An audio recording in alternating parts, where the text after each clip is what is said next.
Hey there everyone and welcome to another Near Monsters video, taking a look at the top 5 legendaries for Shadow, Storm and Water. I've already covered the top 5 for Earth, Fire and Holy, that was the last video, and before that I did a top 10 for PvE and PvP. So what this video is really trying to cover is, if you look at the tier list here, we've already talked about the S plus monsters, but then there's the S and the S minus monsters that are actually really good but didn't make those lists. So this is an opportunity for me to talk about some of those monsters that didn't make those lists that are actually still really good, splitting it up by element. So for that reason, when it comes up to those monsters which I've already talked about, I'm not really going to delve into them. I'll just briefly mention kind of what they do and what makes them good, and move on to the other monsters which are new to talk about. If you want to hear about those monsters, you'll have to go check out the top 10 PvE or PvP, mainly PvP because that is what we're focusing in this video. We're looking at the top 5 for PvP specifically. PvE I'm not really going to cover because it's kind of mostly covered in that PvE video where I talked about the best monsters and the kind of strategies you can use for PvE. So without further ado, let's move into the video. So to start, we're going to look at the top 5 in Shadow. One thing I want to mention before going into this is there's a lot of monsters in Shadow that are great for PvE. Some of them were mentioned in the PvE video, and there are other ones which are just really good in that, which we're not going to be mentioning in this video because, like I said, the focus is on PvP. I just want to say that there's a bunch which are really good in PvE as well. So at number 5 we have Bauble Basher. This, I want to mention first that it lacks damage. Like this, I have personally found to be a slightly disappointing monster when I just throw it into a team. It's not one that you can just slam in. If you use it with a plant monster, then suddenly it becomes incredibly good, or if you kind of build around it, then it can be really good. So don't expect so much from this if you just use it randomly, but with a plant monster, then it's Slayerbane, it one-shots, and the Retribution, it easily one-shots. Without a plant teammate, Slayerbane won't really one-shot, it two-shots, and Retribution won't one-shot the tankier things, although that is the good damaging move. So those moves are very efficient, they're not very high seconds cost at all, and that's really what makes Bauble Basher great, is it's pretty tanky with camouflage. If you use a plant monster, it's even tankier, and it's got these efficient killing moves that are not that hard to charge, because Retribution generally, well, both of them just will kind of charge naturally as the battle goes on. So if you're using the kind of team which you're trading back and forth, they're killing some of your monsters, you're killing some of theirs, Bauble Basher fits into that perfectly. A lot of people use this in the front line where you like kill off a teammate, so then the Retribution is charged on the first turn. Bauble Basher's high speed means that that's actually really, really good for him then killing off anything you want really at that 76% speed. And they often use it with Jargardian as well because that's got double Retribution. So you do this and then follow up with double Retribution, and it's giving you a lot of offensive stuff there right at the beginning. And if they kill anything else other than Bauble Basher's going to get a turn in, not too long, and then have Retribution again. So that's kind of where it fits really nicely. The only thing is that I want to mention Blood Rage is very, very strong. It's a great little out after Bauble Basher's got 2 kills to just sacrifice it and kill lots of things. You can use it to trigger Retribution as well. He doesn't need to have any kills, just use Blood Rage, it sacrifices itself and then charges Retribution on your teammates. So it very much fits into that archetype very nicely. And then ally substitutes, obviously good with that stuff there. Number 4 we have Garden Fairy Violet. This is a very new monster and it's definitely very strong. This has kind of an upgraded version of Auto Poison in the Decay aura. It does a bit more damage, but the main thing here is that it is on all enemies as soon as Garden Fairy hits the Violet hits the field. So it can be from reinforcements, it can be in the front line, it's just automatically happening to all the enemies. They can't purify it or anything like that. So it just naturally disables all shields, all stealth. Overwatch is the kind of the counter to it, because if they overwatch then they can still overwatch. Unlike when they're poisoned, they can't. And then when they overwatch, as soon as a turn passes, it triggers the overwatch and gives them a turn. So it's not like the best counter, but it does mean that instant overwatch as a secret skill is amazing because that doesn't pass any time. So you can use instant overwatch followed by a move, and then you'll instantly get a turn, as soon as the turn passes from that overwatch that you just put on. Focal Force is like the stupidly hard counter. It just gets a turn with its auto overwatch every single time anything passes a turn. So yeah, that's a really, really powerful part of it. The auto poison style of just countering a lot of stuff and making all your sweeping far more effective because you will get through whole ground and that kind of stuff. As for the rest of the moveset, the main thing about this, I would say, is Jules Slayerbane. Like, Jules Slayerbane's just a great move, and it's on a monster with this amount of attack. It won't really one-shot that easily, but because of the Decay Aura, it will generally get there. So the Jules Slayerbane's great, and if her health is actually knocked down lower, she has the boosted attack, which means Jules Slayerbane just, guarantee one-shots. So that's kind of just, like, really good general use stuff that makes Violet very easy to slap in basically any team. She tends to work well just anywhere and is a problem that needs to be dealt with because Jules Slayerbane is just a problem move. Like, it's so easily charged and then does a lot of damage for an efficient cost. The Vigor Double Piercing Blow is not particularly impressive because it does hurt her a lot, and because she hasn't got max attack, like compared to, say, the Infernicorn, which has the full attack stats and also attack boost. That's what makes it one shot. Here we have a lower attack monster which doesn't have attack boost, and she can't use it when she's got the boosted attack from the Grit passive. So it's only going to do that amount of damage. So it only really kills holy monsters, not much else, and you kind of want to keep her alive. So she's mainly there for the Jules Slayerbane and that auto poison style effect. And if you use it with the Garden Fairy as well, then you can use her as a nice sweeper with the Bloodthirst move. Definitely a very strong monster all around. Not much more to say other than just really good general use and seeing a lot of play, which I'm not surprised about. At number 3 we have Lunactia. Now this one I did mention in the PvP video. It's one of the honourable mentions. I wasn't too sure about where it will be because I have a feeling that it's going to get changed or nerfed in some way. What this monster does that's crazily good is it can enemy substitute, which pushes back an enemy and makes a rock there. It's like a far more powerful repulse because one of the things about repulse is you are bringing in a new monster that then can do something. This brings in a rock that will do nothing, and you can then build around that to capitalise on it by having raw moves. Lunactia can do that 3 times. She can even do it on rockoids, so she'll try to push back something else, but then if it gets blocked, well, it doesn't matter, they still get the rockoid. So you can easily, just with Lunactia, put 3 into the enemy team and then rock lock them. She's got no killer weaknesses, full defense, stun immune, decent speed as well, ridiculously high speed for having a move like enemy substitute. This is kind of a lot of crazy stuff in there that I think is probably going to get tweaked in some way. Otherwise she's got some powerful kind of moves, general moves. I'm not going to talk about it anymore, but very strong monster for PvP. In PvE, she's in S- rather than like S+. You could definitely have her as, like an S+ monster. You just put her in, you build around it. It's just that for the general tier list, I have certain build around type stuff where it's assumed that you have other monsters. I don't rate those highly. Like, I rate it down as if you can't necessarily build around something.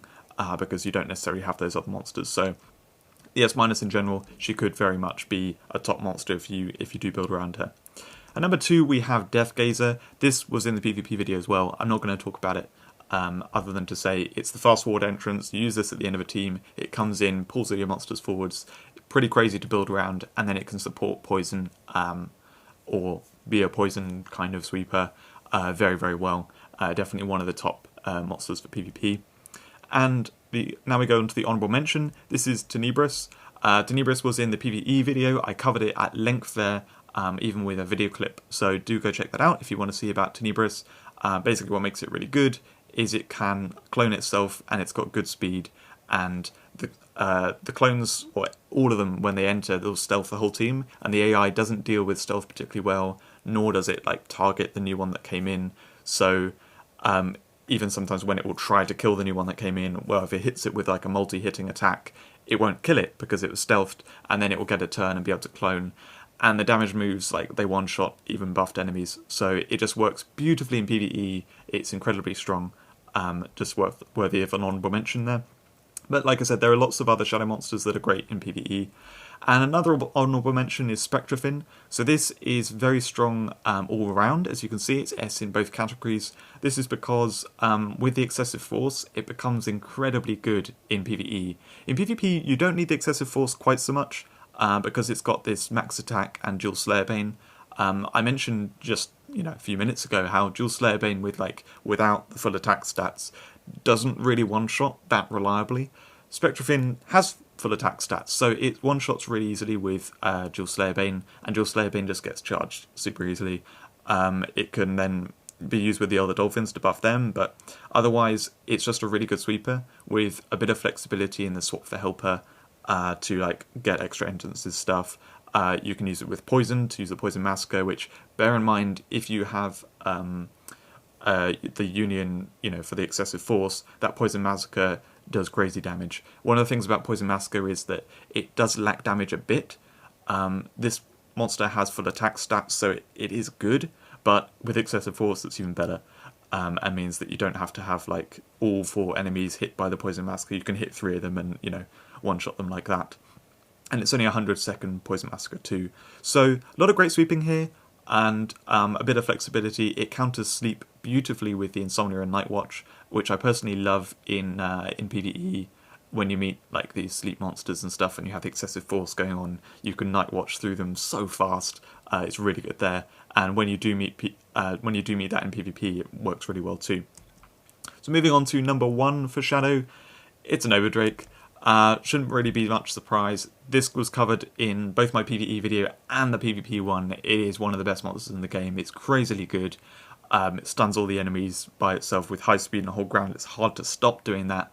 And then it can be a win condition with the Raw Bloodthirst that's so fast.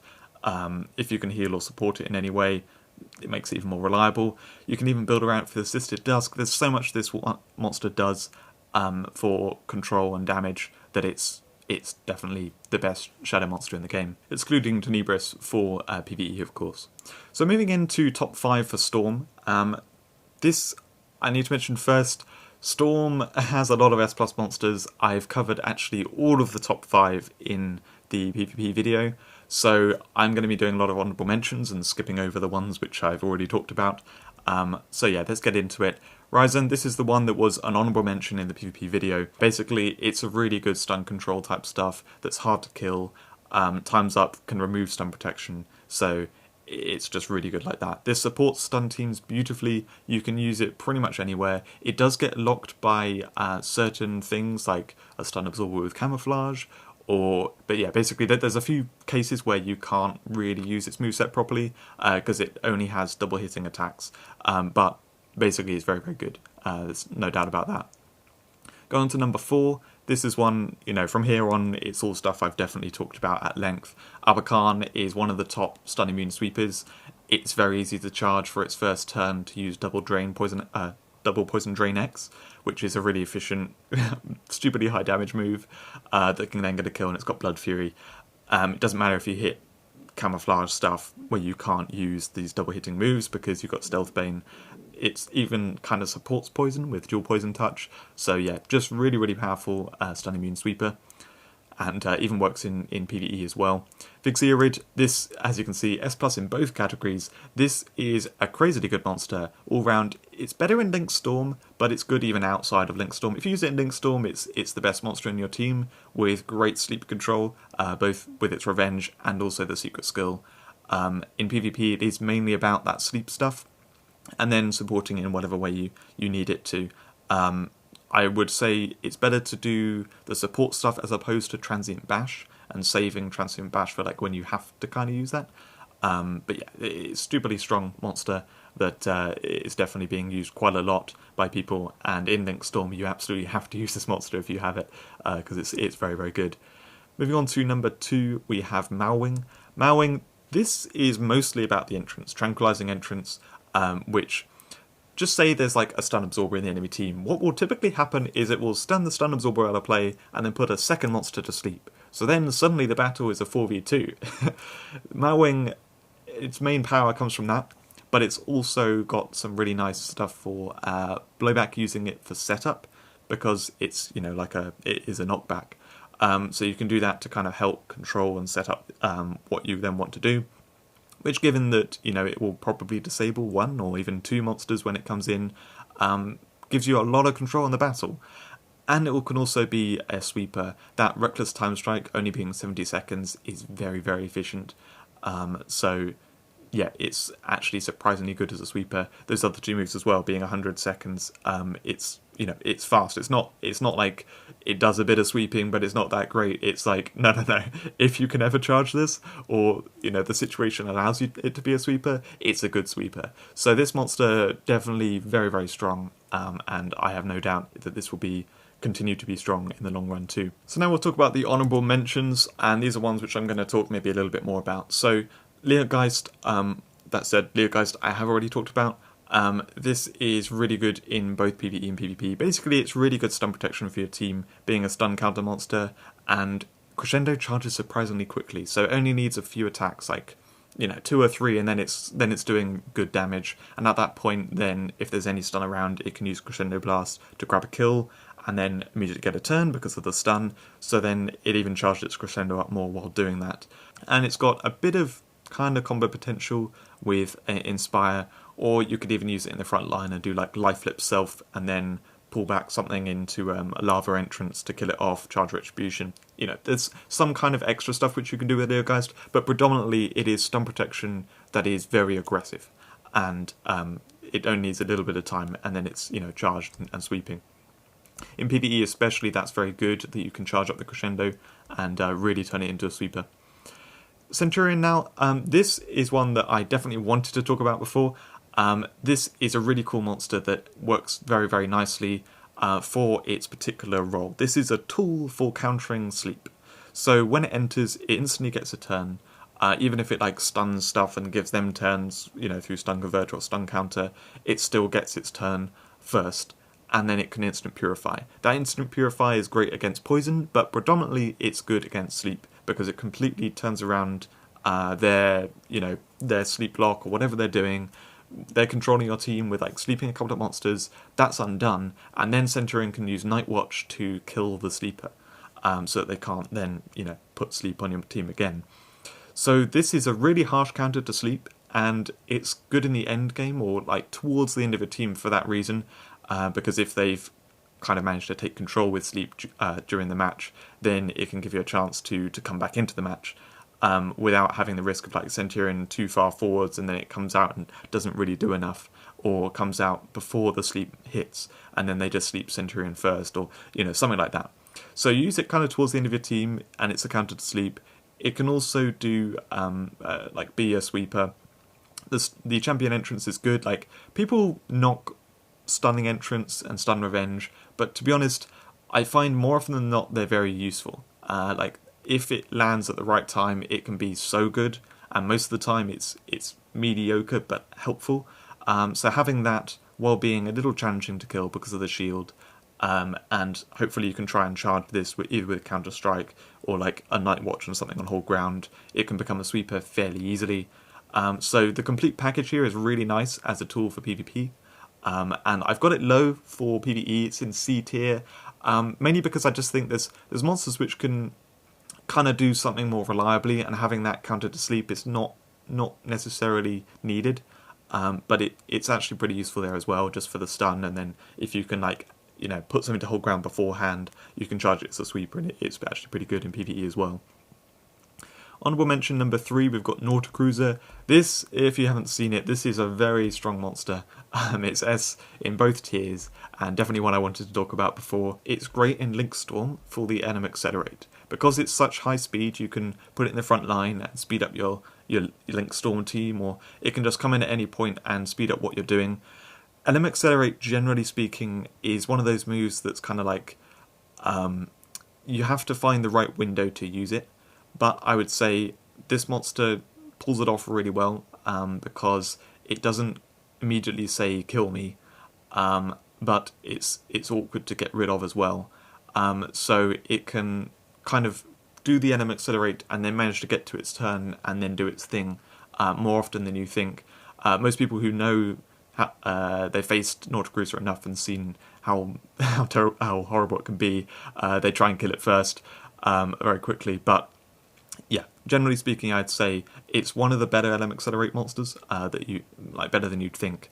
So then what it does, more than anything else, is it creates a Nautipod army where it can just keep using cool supply, and bear in mind, if you use the LM Accelerate first, that cool supply can be like 32 seconds, to then each time add in a monster to your team that's actually pretty decent, because it's stun immune, hold ground, does piercing damage, and those are the things that have to charge Nauticruiser.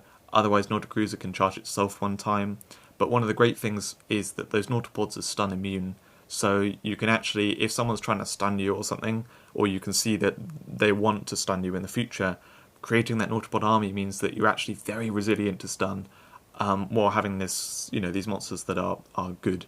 And if you add enough Nautipods into your team, you'll pretty much win the battle. Unless they have a specific counter to it, like auto poison or something like that, those Nautipods are going to give you enough value that you'll be able to win the battle. So, excuse me.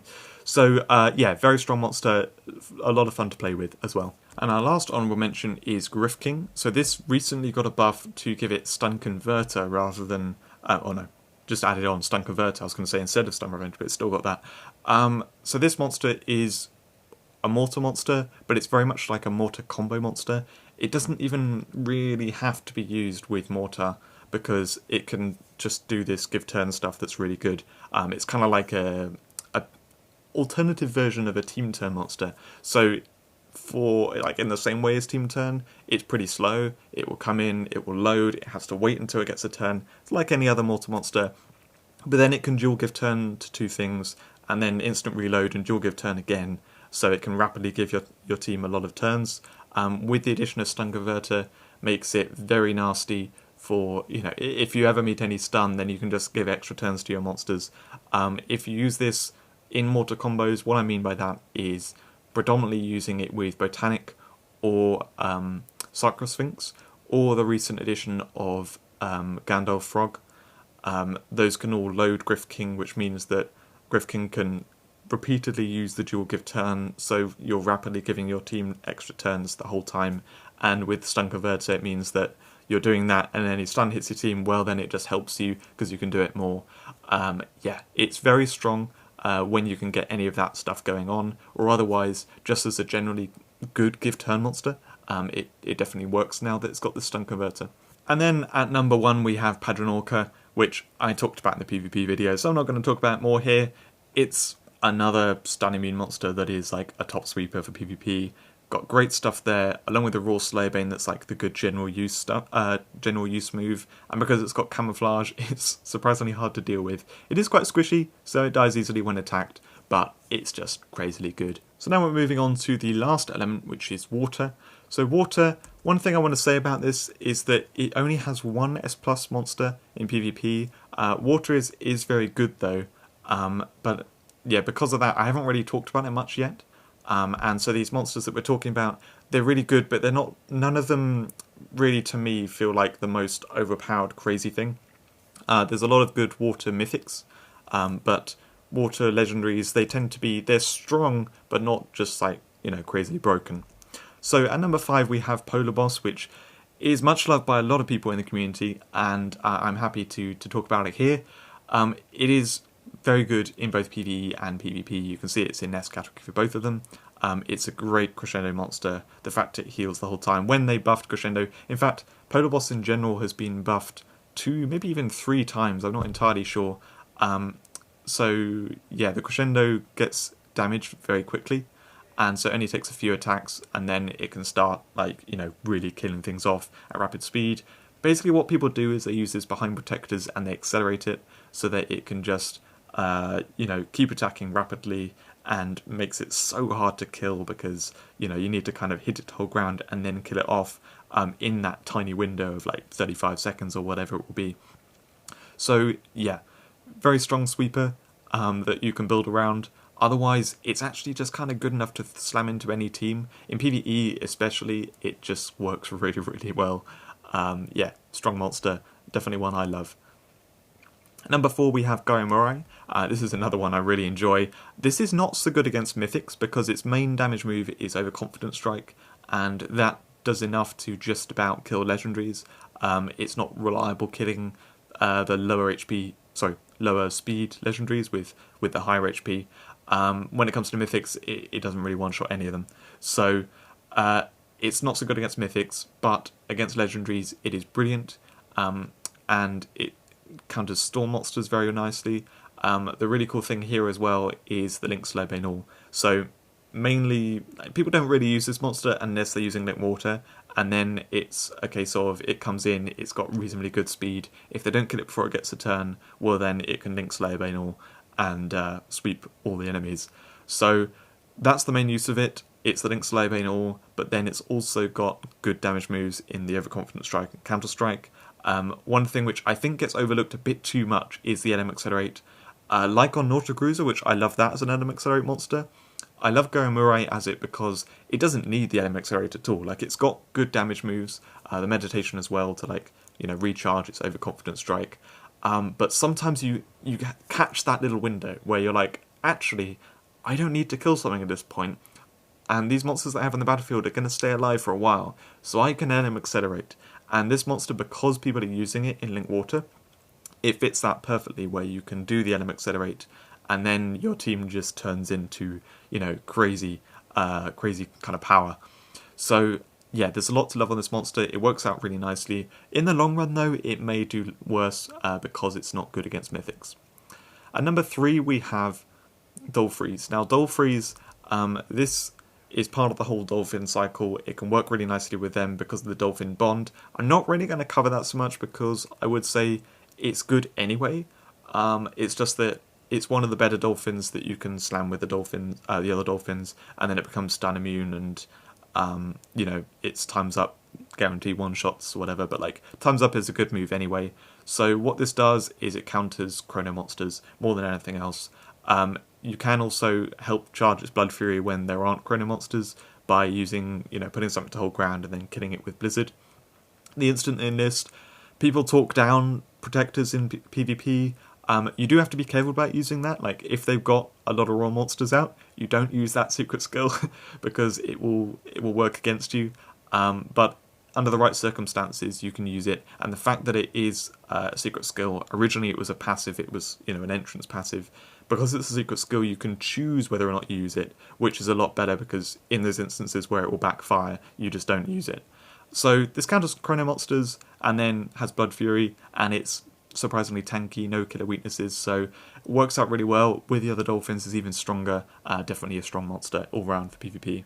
At number 2 we have Glacieron. Now Glacieron, I recently moved this down from S plus to S, kind of along with Dolphreeze as well. Basically, it doesn't always work out really well, which is kind of why I knocked it down, but it is incredibly good, and this is really good in PvE as well because of the versatility with it. So to cover the versatility, it enters and gets a turn really quickly, and it will enter with stealth, which means that it can do the stunning charge, so it can keep one enemy out of play, or otherwise just give you a bit of stun control if that's useful. It counters poison monsters because it's got the instant toxic killer, which it can also use on something on low HP or whole ground to instantly get a kill and then follow up with raw Blood Fury. It's also got Kinslayer to deal with water monsters. So those options work out really nicely, and when you have that as a stun converter sweeper, well, it works out really, really well. It's just the case that sometimes in PvP it won't line up, and you won't always be able to do these things, but when it does, it feels very strong. So that's kind of it in a nutshell. I don't really need to go on about it too much more. It just works really nicely as a sweeper. You don't need to use it in Link or anything like that. Like, you know, it doesn't have any requirements. You can just slam it in, and it will do good most of the time. I suppose you could say that you could use it with Time Strike stun stuff to kind of get some benefit from that stunning charge, but it's more like kind of controlling the battlefield rather than like setting up a kill, I'd say. So going into honourable mentions, the first one, this is actually kind of like an extra one, if you like. It's Abyss Soldier Poseidon. So it's either water or fire. I decided to put it here because, you know, there are enough monsters in the last video, and, you know, we've got to make this one push on to an hour or, you know, something silly like that.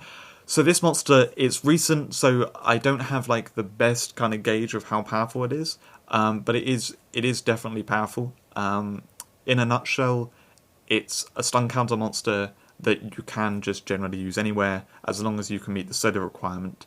but ideally you're using it with other Abyss soldiers, and then it becomes this super tanky camouflage stun counter that can support the Abyss soldier that you have it with by like giving turns. So generally speaking, you want to use this with like particular Abyss soldiers. The best one is probably Abyss Soldier Mist, because that's just a really good sweeper, and then you turn this to fire to do that.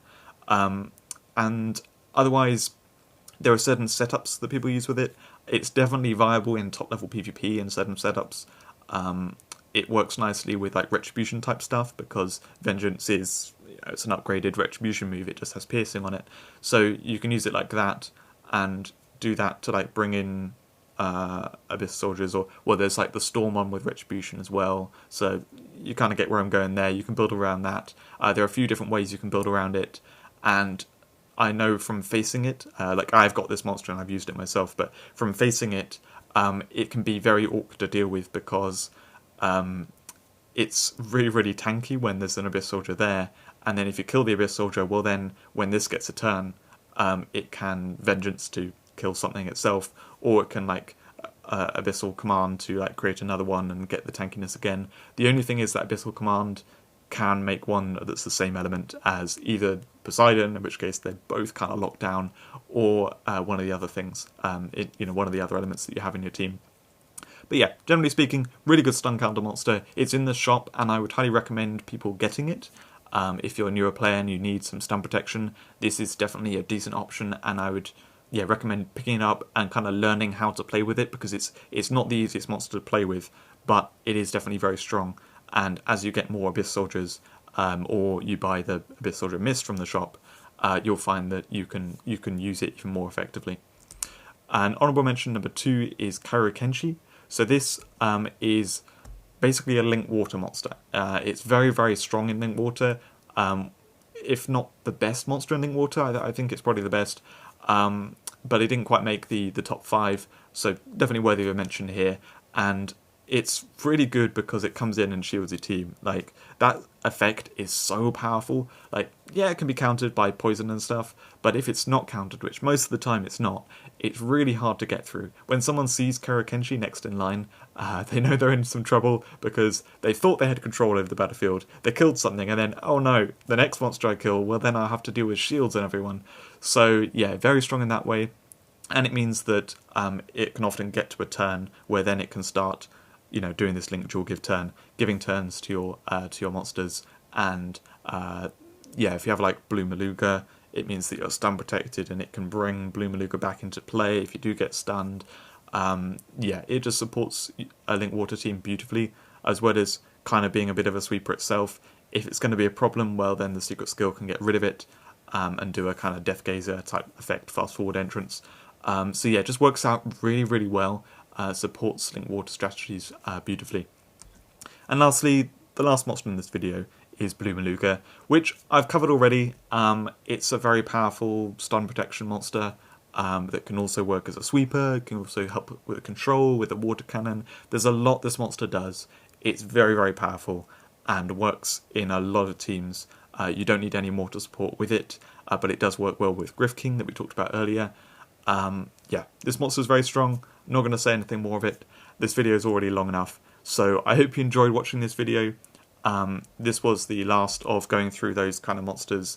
I will be bringing out some top 10s in the future, but the next thing I'm going to be doing is looking at all the monsters that came out in 2021, reviewing all of them, having a look at how powerful they are, what they can fit into, and that kind of stuff. So that's what I'm going to cover before then kind of going back to some top 10s. So that's it for this video. Thanks for watching, I hope you enjoyed it, and I'll see you in a video soon.